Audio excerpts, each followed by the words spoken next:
Time to question our lifestyle, look how we live. Smoking weed like it ain't no thing. So even kids wanna try now, then lie down and get ran through. Nobody watches them clocking the evil man too. Faced with the demons, addicted to hearing victims screaming. Guess we was evil since birth, product of cursed seemings.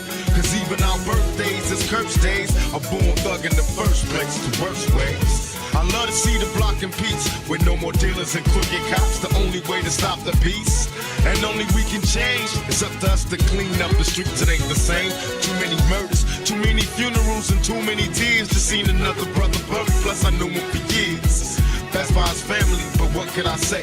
Keep your head up and try to keep the faith, and pray for better days. Hangimiz düşmedik kara sevda